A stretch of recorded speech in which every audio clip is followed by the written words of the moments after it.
Hello Canopy Wine Club, it's lovely to see you again. Very excited to be on the slopes of the Siemensberg Mountains today. Really beautiful view from up here. You can see the mountain behind us. I am joined by Mr. Thomas Webb, who is the owner of Thelema Mountain Vineyards. Thomas, thank you for joining. Yeah, thanks. No, it's good to be here and obviously to meet all of you. Thomas, Thelema, it's a beautiful place. It's a special place. What makes Thelema special for you? Well, it's special because it's home. You know, we've been here for 35 years. We've got to watch all the vines that my dad planted grow from being small little stalkies into these big, beautiful fruit-bearing vines that provide us with those grapes to make the wine. Yeah. So when your father established Thelema, there were no vineyards here? Yeah, this was a dilapidated little fruit orchard that we bought in '83, and we had to come on and pull out all the orchards, plant vineyards, just start off from scratch. Amazing, and amazing too that I think of Thelema now as one of the Cape's best known wineries. Well, we're very fortunate that my dad's been overseeing the winemaking from day one, so we haven't changed our style.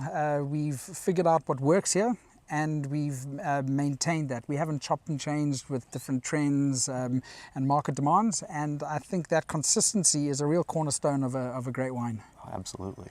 Well, speaking of consistency and speaking of having a very specific style, I think Cabernet Sauvignon, when people think about Cabernet Sauvignon, they definitely have something in mind of what it tastes like. The Thelema Cabernet Sauvignon is a really well-known example here in South Africa. What makes the Thelema Cab special for you?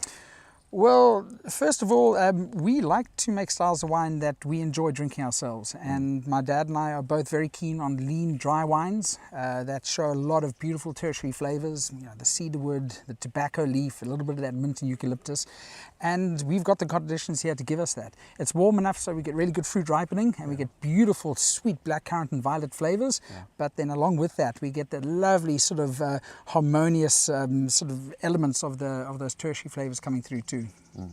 Well, I'm excited to taste the wine. Let's go have a taste. Let's do it.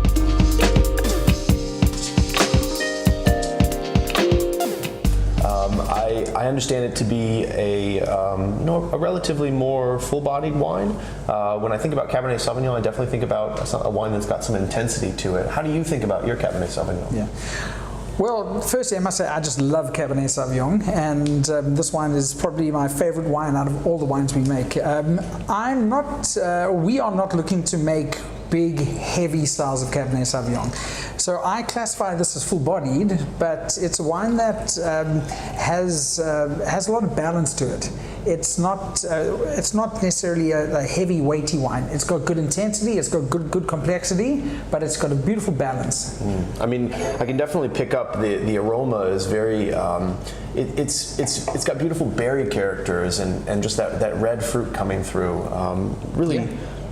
Really enticing. Yeah, no, absolutely. I find the best wines for me are wines that you can keep going back to and smelling over and over again. And I love smelling this wine because you get those beautiful flavors of cedarwood, tobacco leaf, that little hint of mint and eucalyptus, but then a beautiful sweet blackcurrant finish. So it's a savory but juicy style of wine. It's interesting you say savory because I think as I taste of sort of a sweet savory balance here. And those savory aromas that you mentioned coming through on the palate with the sweetness of the aroma, working together wonderfully. Well, that's those savory flavors are the secret to making a good food wine because you want something that's dry. Dry wines, and especially wines that have a lot of tannin, they make your mouth salivate. And when you're salivating, you start thinking about tastes, and then you want to be eating. So if someone could bring a nice big rare sirloin steak with some béarnaise sauce to me right now, I would possibly be the happiest man in the world. Excellent. Well, I'm sure the wine club members they can find some nice food to have with this wine. I can see it pairing with a number of different food dishes, something with a little bit of fullness and a robust flavor. Yeah. I am delighted to have this in the club this quarter, and I hope our members in the wine club enjoy. Thanks for sharing. Yeah, no, thanks. Cheers. Cheers.